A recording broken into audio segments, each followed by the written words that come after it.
Hey all, just Jill here coming on quick. One of my crafty friends, Michelle, just asked me to quickly show how I do my dangles.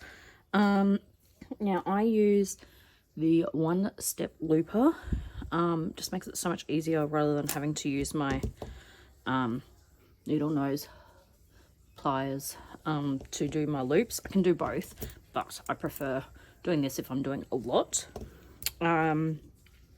And I've got a selection of jump rings that I use. I then have a pair of snips that I use to cut my chain.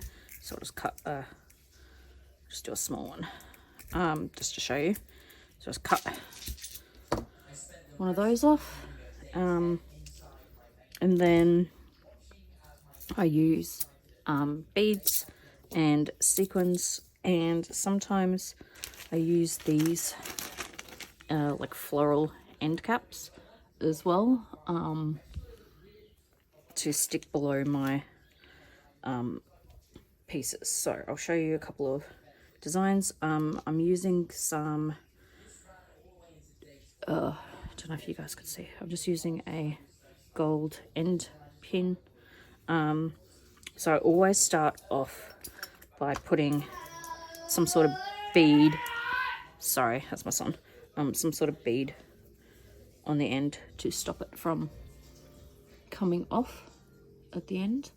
Then I will usually put a sequin, and I normally do that with the cup side up, so it encompasses the bead, so it sits like this. Then I do a reverse of a sequin and I face that down onto my bead. Then I do another small bead, and sometimes I do like a couple more decorations on it. You can use the what are these ones? What are they called?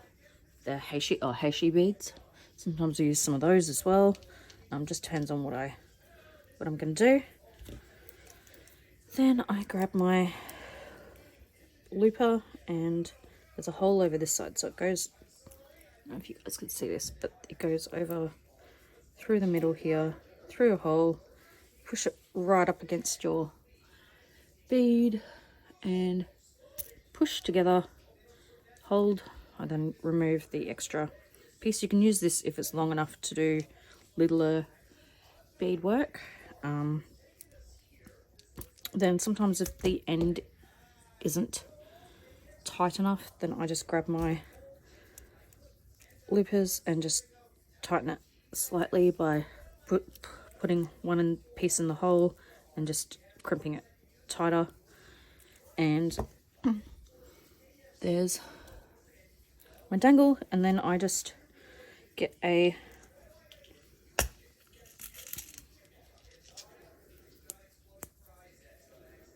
one of the jump rings. Now these are loose enough that I can actually do it with my hands. Some of them I can't, some of them I've got to use the two tools for.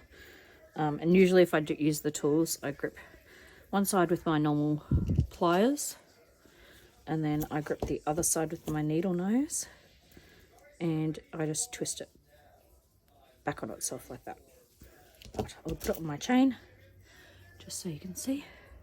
And normally I try and do it like halfway, like I try and space them out and try and do one on each side of the bits of chain, so it just gives it a bit of